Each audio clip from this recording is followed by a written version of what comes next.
Welcome to IPTV. Tirupati జిల్లా Venkatagiri municipality 10వ వార్డులో ఉదయం 7 గంటలకు ఎమ్మెల్యే కురుగుండ్ల రామకృష్ణ ప్రజలకు పెన్షన్లు పంపిణీ చేశారు. 1వ తేదీనే పెన్షన్లు ఇవ్వాలన్న తెలుగుదేశం ప్రభుత్వ హామీని అమలు చేస్తూ పేదల ఇంటి వద్దకే వెళ్లి పెన్షన్ పంపిణీ చేయడం జరుగుతోందని ఆయన తెలిపారు. గత ప్రభుత్వ హయాంలో పెన్షన్లు ఎప్పుడు వస్తాయో తెలియని పరిస్థితులు ఉండేవని, ఇప్పుడు మాత్రం ఉదయం 7 కల్లా అందరికీ డోర్ డెలివరీ జరుగుతోందని అన్నారు. ఈ కార్యక్రమంలో చేనేత corporation state director Ramadasu Gangadhar, మాజీ వైస్ చైర్మన్ వీరం రాజేశ్వరరావు, తెలుగు యువత రాష్ట్ర ప్రధాన కార్యదర్శి కేవీకే ప్రసాద్, మాజీ కౌన్సిలర్లు పొనుకోటి విశ్వనాథం, చెంగారావు, టీడీపీ నాయకులు మంకు ఆనంద్, మల్లారం బాబు తదితరులు పాల్గొన్నారు.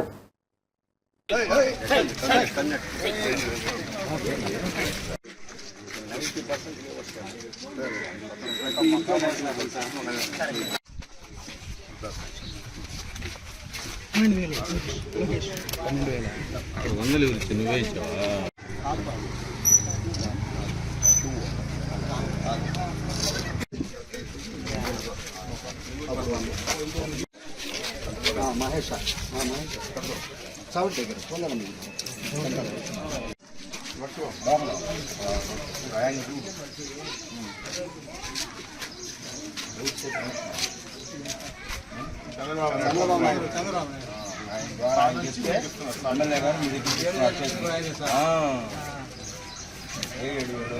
ఫస్ట్ గవర్నమెంట్ రాలేదు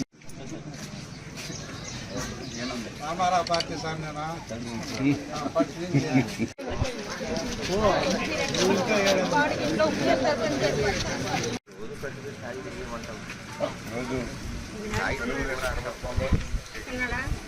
ముఖ్యమంత్రి నారా చంద్రబాబు నాయుడు ఆధ్వర్యంలో ఈ రాష్ట్రంలో పెన్షన్లు గతంలో 10వ తారీఖు 15వ తారీఖు ఇచ్చేవాళ్ళు. ఈ రాష్ట్రంలో ఎన్ని ఇబ్బందులు ఉన్నా మరి అందరికీ కూడా తెలుసు, రాష్ట్రం అప్పుల్లో ఉంది, ఇచ్చే పరిస్థితి లేదు. అయినా కూడా చంద్రబాబు నాయుడు చెప్పుకున్న ఏంటంటే చిత్తూరుకి మరి వికలాంగులకి అదేవిధంగా ఇంకా చేనేత కార్మికులకి అందరికీ కూడా ప్రతి నెల 1వ తారీఖున వాళ్ళకి ఇంటికి వచ్చి 7 గంటలకి పెన్షన్ ఇచ్చే విధంగా ఈరోజు చంద్రబాబు నాయుడు ఏర్పాటు చేశారు. ఇబ్బందుల్లో ఉన్నా కానీ పెన్షన్ మాత్రం 1వ తారీఖు మార్నింగ్ ఇవ్వాలి. రేపు ఆదివారం ఉన్నా కానీ శనివారం ముందు ఇస్తాం. అదేవిధంగా 31వ తారీఖు ఏ డేట్ వచ్చినా కానీ మరి ఆదివారం వస్తే ఒకరోజు ముందే ఇచ్చే విధంగా ఈరోజు ఏర్పాటు చేసి టోటల్గా మన వెంకటగిరి నియోజకవర్గం వెంకటగిరి మున్సిపాలిటీలో 2,50,00,000 రూపాయలు మున్సిపాలిటీకి ఇస్తున్నాం. రాష్ట్రం మొత్తం మీద 33,000 చిల్లర మనం పెన్షన్ ఇవ్వడం జరుగుతాం. 66 లక్షలు టోటల్గా ప్రతి సంవత్సరానికి 33,000 కోట్లు అవుతుంది.